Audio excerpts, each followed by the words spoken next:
மகாநதி அடுத்த வர எபிசோடில் என்ன நடக்க போகுது அப்படிங்கிறத பற்றி பார்க்கலாம். அதுக்கு முன்னாடி நம்மளோட சேனலை சப்ஸ்கிரைப் பண்ணாமல் பார்க்குற எல்லாருமே மறக்காமல் சப்ஸ்கிரைப் பண்ணிட்டு பாருங்கள். ஏற்கனவே பார்த்தீங்க அப்படின்னா விஜயும் காவேரியும் வந்து கான்ட்ராக்ட் மேரேஜ் தான் பண்ணியிருக்காங்க அப்படிங்கிறதும், அதுக்கப்புறம் அவங்க ரெண்டு பேருமே உண்மையாகவே லவ் பண்ணி இப்போ வாழ்ந்துட்டுருக்காங்க அப்படிங்கிற விஷயம் பார்த்தீங்கன்னா எல்லாருக்குமே தெரியும். ஆனால் தாத்தாவையும் நிவீனை தவிர மற்ற யாருக்குமே காவேரி வந்து கான்ட்ராக்ட் மேரேஜ் தான் பண்ணியிருக்காங்க அப்படிங்கிற விஷயம் வந்து யாருக்குமே தெரியாமல் தான் இருக்குது. இப்படி வந்து ரகசியமாக மூடி மறைக்கப்பட்ட இந்த விஷயம் பார்த்தீங்க அப்படின்னா நிவீன் மூலியமாக வெளியே வந்து எல்லாத்துக்கும் இந்த விஷயம் தெரிஞ்சிருது.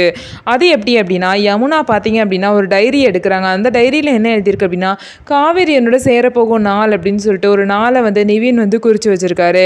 இதை பார்த்தீங்கன்னா யமுனா வந்து பார்த்து ரொம்பவே ஷாக் ஆகிட்டு நிவீனோட சட்டையை பிடிச்சி எதுக்காக இப்படி எழுதி வச்சிருந்தீங்க அப்படின்னு சொல்லிட்டு நிவீனை பார்த்து கேட்குறாங்க. யமுனா வந்து ரொம்பவே கோவமாக நிவீனோட சட்டையை பிடிச்சி கேட்டனால நிவீனுக்கு என்ன பண்ணுறது அப்படின்னே தெரியாமல் உண்மையை வந்து போட்டு உடச்சிடுறாங்க. இந்த மாதிரி காவேரி விஜய் பண்ணியிருக்கிறது கான்ட்ராக்ட் மேரேஜ் தான், அதனால கான்ட்ராக்ட் முடிஞ்சதுக்கப்புறம் காவேரி என்னோட தான் சேருவா அப்படிங்கிறனால தான் நான் இந்த மாதிரி எழுதி வச்சேன். நம்ம ரெண்டு பேருக்கும் கல்யாணம் ஆகிறதுக்கு முன்னாடியே நான் இதை எழுதி வச்சிட்டேன் அப்படின்னு சொல்லிட்டு நிவீன் வந்து யமுனா கிட்ட சொல்றாரு. இதை கேட்ட யமுனாக்கு பார்த்தீங்கன்னா ரொம்பவே ஷாக் ஆயிருச்சு. என்னது காவேரி பண்ணியிருக்கிறது கான்ட்ராக்ட் கல்யாணமா, என்ன சொல்றீங்க நிவீன், நீங்க சொல்றதெல்லாம் உண்மையா அப்படின்னு சொல்லிட்டு யமுனா வந்து நிவீன் கிட்ட கேட்குறாங்க. அதுக்கு நிவீன் வந்து ஆமா யமுனா, காவேரி வந்து கான்ட்ராக்ட் மேரேஜ் தான் பண்ணியிருக்கான். இந்த மாதிரி விஜயோட பாட்டியும் தாத்தாவும் ரொம்பவே விஜயை வந்து டார்ச்சர் பண்ணனால காவேரி வந்து விஜய் வந்து கான்ட்ராக்ட் மேரேஜ்க்கு ஒத்துக்க வச்சு அதுக்கப்புறம் பணம் கொடுத்து அப்படி தான் வந்து விஜய் வந்து காவேரியை மேரேஜ் பண்ணிக்கிட்டாரு அப்படிங்கிற எல்லா உண்மையும் பார்த்தீங்க அப்படின்னா நிவீன் வந்து யமுனா கிட்ட சொல்லிடுறாங்க. இதை கேட்ட யமுனாக்கு பார்த்தீங்கன்னா ஒன்றுமே புரியல, என்ன பண்ணுறதுன்னு தெரியாமல் வேகமாக அவங்க அம்மா வீட்டுக்கு போகிறாங்க. அவங்க அம்மா வீட்டுக்கு போயிட்டு இந்த மாதிரி காவேரி வந்து உண்மையான வாழ்க்கையை வாழ்ந்துட்டு இருக்காளா அப்படிங்கிறது தெரியாமல் தான் நான் இங்கே வந்திருக்கேன். காவேரி பண்ணியிருக்கிறது வந்து ஒரு கான்ட்ராக்ட் மேரேஜ். ஆமாம், காவேரி விஜயும் வந்து கான்ட்ராக்ட் மேரேஜ் தான், ரெண்டு பேரும் ஒரு வருஷம் கான்ட்ராக்ட் மேரேஜ் பண்ணியிருக்காங்க அப்படின்னு சொல்லிட்டு இந்த விஷயத்த யமுனா வந்து அவங்க வீட்டில் எல்லாருக்கிட்டையுமே சொல்லிடுறாங்க. அதுக்கப்புறம் பார்த்தீங்கன்னா கங்கா பாட்டி அதுக்கப்புறம் காவேரியோட அம்மா அப்படின்னு சொல்லிட்டு எல்லாமே ஷாக் ஆகிடுறாங்க. என்ன சொல்கிற யமுனா, நீ சொல்கிறதெல்லாம் உண்மையா, காவேரி இந்த மாதிரி பண்ணுவா நான் கொஞ்சம் கூட நினச்சி பார்க்கல அப்படின்னு சொல்லிட்டு காவேரியோட அம்மா வந்து பார்த்தீங்கன்னா ரொம்பவே அழுறாங்க. அதுக்கப்புறம் கோபமாயி இந்த மாதிரி விஜயை பார்க்கறதுக்காக போகிறாங்க.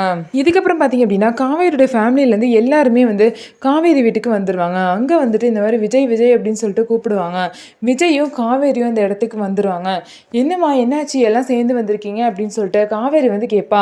வாயை மூறி, இப்படி ஒரு விஷயத்த எங்கள்கிட்ட இருந்து மறைச்சிருக்க, உனக்கு கொஞ்சமாவது அறிவு இருக்கா, உனக்கு எப்படி காவேரி இந்த மாதிரி ஒரு விஷயத்த பண்ண தைரியம் வந்துச்சு, யாரை கேட்டு நீ இந்த மாதிரிலாம் பண்ண, எங்களுக்காக நீ எதுக்கு இந்த மாதிரி முடிவெல்லாம் எடுத்து நீ மாட்டிக்கிற அப்படின்னு சொல்லிட்டு காவேரியோட அம்மா வந்து காவேரியை வந்து திட்டுறாங்க. இதுக்கப்புறம் பார்த்தீங்க அப்படின்னா காவேரியோட அம்மா வந்து விஜய் பார்த்தோன்னே அவங்களுக்கு செம்மையாக கோபம் ஏறிடுச்சு. இந்த மாதிரி காவேரி வாழ்க்கையை வந்து இப்படி பண்ணிட்டாரே அப்படிங்கிற ஆதங்கத்தில் பார்த்தீங்கன்னா விஜயை வந்து காவேரியோட அம்மா வந்து ஓங்கி அரைஞ்சிருவாங்க.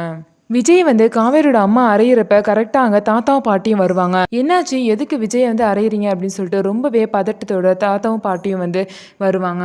காவேரியோட அம்மா பார்த்தீங்கன்னா தாத்தாவையும் பாட்டியும் பார்த்துட்டு இந்த மாதிரி உங்கள் பேரை என்ன வேலை பண்ணி வச்சுருக்காங்கன்னு பார்த்தீங்களா, என் பொண்ணோட வாழ்க்கையை வந்து சீரழிச்சிட்டாரு அப்படின்னு சொல்லிட்டு அழுதுகிட்டே சொல்லுவாங்க. இதை கேட்ட தாத்தாக்கு வந்து ஒருவேளை இவங்களுக்கு கான்ட்ராக்ட் விஷயம் எல்லாமே தெரிஞ்சிருச்சோ அப்படின்னு டவுட் வந்துடும். பாட்டிக்கு பார்த்தீங்கன்னா அவங்க என்ன பேசுகிறாங்க அப்படிங்கிற விஷயமே புரியல. இதுக்கப்புறம் பார்த்தீங்க அப்படின்னா பாட்டி கிட்ட கங்கா வந்து எல்லா விஷயத்தையுமே சொல்றாங்க. இதை கேட்ட பாட்டி பார்த்தீங்கன்னா ரொம்பவே ஷாக் ஆயிடுறாங்க. என்ன சொல்றீங்க, என் பேரை இப்படி ஒரு விஷயத்த பண்ணவே மாட்டா அப்படின்னு சொல்லிட்டு பாட்டி வந்து இந்த விஷயத்த நம்பவே இல்லை. உங்க பேரை நம்ம பண்ணியிருக்கான், அது ஒரு வருஷம் கான்ட்ராக்ட் போட்டு காவேரி கூட பொய்யான ஒரு வாழ்க்கையை வாழ்ந்துட்டு இருக்காரு அப்படின்னு சொல்லிட்டு காவேரியோட அம்மா வந்து பாட்டி கிட்ட சொல்லுவாங்க. உடனே பாட்டியும் என்ன விஜய் இவங்க சொல்றதெல்லாம் உண்மையா அப்படின்னு சொல்லிட்டு கேட்பாங்க. விஜய் பார்த்தீங்கன்னா ஒண்ணுமே பேசாம அமைதியா இருப்பாரு. அவர் அமைதியா இருக்கிறதுலே தெரியலையா அவங்களுக்கு, அவர் இந்த மாதிரி தான் பண்ணியிருக்காரு, என் பொண்ணோட வாழ்க்கையை அவர் சீரழிச்சிட்டாரு அப்படின்னு சொல்லிட்டு காவேரியோட அம்மா பார்த்தீங்கன்னா ரொம்பவே அழுவாங்க. இதுதான் அடுத்த வார எபிசோட்ல நடக்க போற கதை. நம்ம வீடியோ உங்களுக்கு பிடிச்சிருந்தா நம்ம வீடியோவை லைக் பண்ணுங்க.